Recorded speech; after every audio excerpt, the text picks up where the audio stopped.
From Mexico, we move to India, specifically 1990s, Fort Kochi, Kerala, for a film that is lush, sensual, and quietly revolutionary. Cobalt Blue tells the story of Tanay, a young aspiring writer living in a conservative household who falls deeply in love with the mysterious paying guest who moves into his family's home. The chemistry between them is electric and tender, and the film doesn't shy away from showing their intimacy with real care and beauty. But here's where things get complicated. Tanay's free-spirited sister, Anuya, also falls for the same man. When the truth comes out, it tears the family apart and forces Tanay to confront not only his heartbreak, but his identity in a society that has no space for it. What makes Cobalt Blue so special, especially for South Asian audiences, is how boldly it centers a queer love story within the framework of an Indian family drama. Based on a beloved Marathi novel that's considered a cornerstone of queer Indian literature, this film was a genuinely significant moment for LGBTQ representation on a major streaming platform in India. The cinematography is breathtaking. Every frame drips with color and yearning. It's a slow burn, but if you let it wash over you, it's incredibly moving. Number 6, Good Grief. Officially died a year ago today. Such a meticulous person. He left behind one hell of a mess. Do you want to tell him where you ended up last night?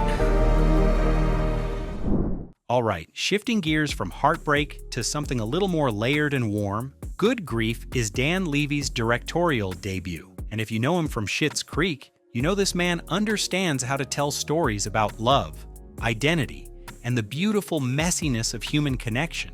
In this film, Levy plays Mark, an artist whose life is shattered when his famous writer husband Oliver, played by Luke Evans, dies suddenly in a car accident. But Oliver's death is just the beginning. As Mark begins to grieve, he discovers that his seemingly perfect marriage was hiding painful secrets. He takes his two best friends, Sophie, played by Ruth Negga, and Thomas, played by Himesh Patel, on a trip to Paris, where all three are forced to unpack the truths they've been avoiding. What I love about this film is that it doesn't treat grief as something to get over. It treats it as something to move through, something that reveals who you really are. The Paris setting is gorgeous, the friendships feel complicated and authentic, and Levy's performance is genuinely vulnerable in a way that goes far beyond what we saw from him in comedy. This is a film about how loss strips away the things we hide behind, and what's left when the performance of a perfect life falls apart. All right, we're halfway through the list, and it only gets better from here. If you're loving this content, do me a huge favor and hit that join button right below this video. Becoming a member supports PrideFlix directly and helps us keep making content that celebrates our community. Okay, let's keep going. Number 5, Alex Strangelove. Alex Truelove is going to have sex next week. Huh? Hot, sweaty intercourse of a sexual kind. If you're in the mood for something lighter after some of these heavier picks, Alex Strangelove is the perfect palate cleanser. This is a teen coming-of-age comedy that handles its subject matter with surprising honesty and humor.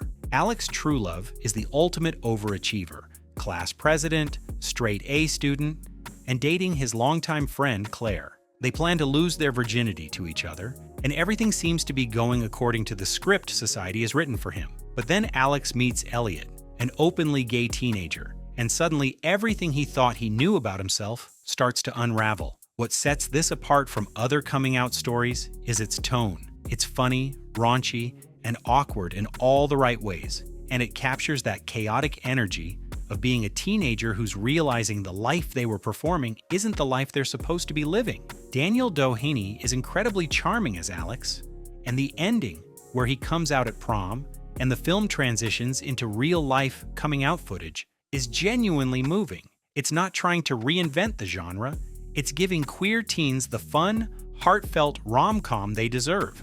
Number 4, Doi Boy. บางทีตำรวจเขาก็ชอบขอดูบัตรผมนี่แม่งกลัวตำรวจชิบหายเลยพี่ Now we're going somewhere very different.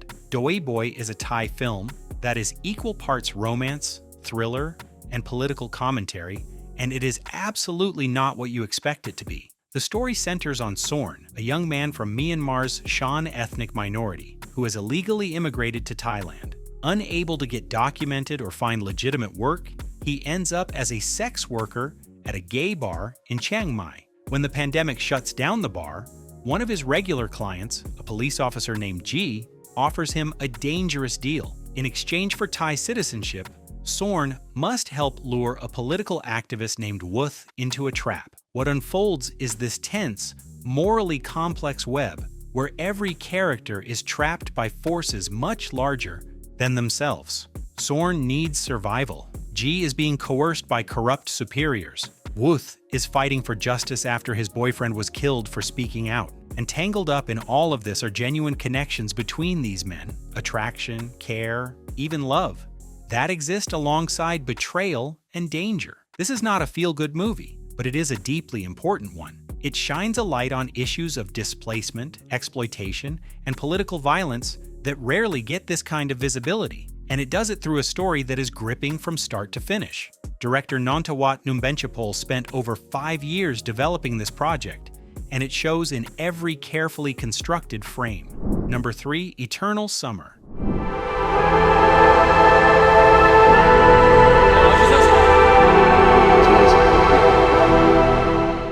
Back to Taiwan for one of the most beautifully understated gay films you'll find anywhere on Netflix. Eternal Summer is a 2006 film. Yes, it's been around for a while, but it remains a stunning, emotionally rich experience. The story follows Jonathan and Shane, childhood friends who grew up together in a seaside town in southern Taiwan. Jonathan is studious and reserved, Shane is rebellious and magnetic. When a new girl named Carrie transfers to their school, she becomes the catalyst that forces all three of them to confront what they really feel. Jonathan realizes he's in love with Shane. Shane starts dating Carrie, and Carrie begins to see the truth that Jonathan is desperately trying to hide. What makes this movie so powerful is its restraint. It doesn't shout, it whispers. The emotions are all beneath the surface, communicated through looks and silences, and the ache of things left unsaid. The cinematography of rural Taiwan is absolutely gorgeous, and the performances from both Changs, Joseph and Ray, are remarkable. It won a Golden Horse Award for Best New Performer and earned 4 nominations total. If you loved Your Name Engraved Herein, consider this its spiritual predecessor, a quieter, more contemplative exploration of the same territory. Number 2, Single All the Way. How did I not know your mom had a holiday-specific drag name? You get a pair, and you get a pair. Who am I? Oprah. Oh, right, yeah. Oh, of course you guys do that. Okay, we need something cozy after all that emotional intensity, and Single All the Way delivers exactly that. This is Netflix's first gay Christmas romantic comedy, and it's everything the community deserved. Peter, played by Michael Urie, is perpetually single and dreading another holiday of family interrogation about his love life. So he convinces his best friend Nick, played by Philemon Chambers, to come home to New Hampshire and pretend they're dating. But then Peter's mom, the legendary Kathy Najimy, sets him up on a blind date with her absurdly handsome personal trainer, played by Luke McFarlane. It's a warm, funny, completely predictable rom-com, and that's exactly the point. For decades, straight audiences have gotten cheesy, feel-good holiday movies where the biggest conflict is which cute person to end up with. This film gives queer audiences that same comfort. Peter's family is fully accepting, nobody has to come out, nobody faces bigotry. It's just a guy figuring out his love life at Christmas. And then there's Jennifer Coolidge as Aunt Sandy, directing a children's Christmas pageant with the intensity of a Broadway producer, stealing ornaments off the tree for earrings, and delivering every line with signature deadpan perfection. If you need a single reason to watch, she's it. Number 1, 10 Dance. 真剣までホールドしただけであいつの感情が伝わってくんのよ。恋してる人みたい。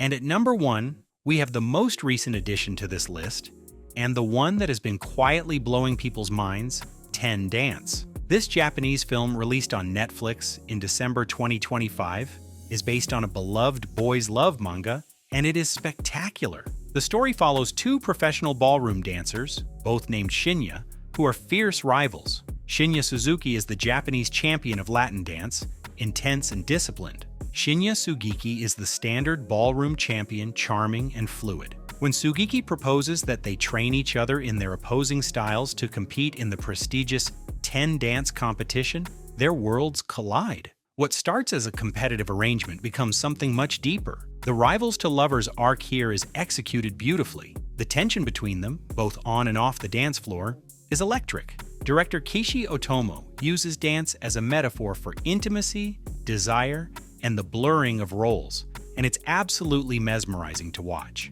Stars Ryoma Takeuchi and Keita Machida underwent months of intensive dance training, and it shows the dance. Sequences are breathtaking, but beyond the spectacle, this is a film about two people who challenge each other to become better, who push past rivalry into vulnerability, and who ultimately find that the perfect partner on the dance floor might also be the perfect partner in life.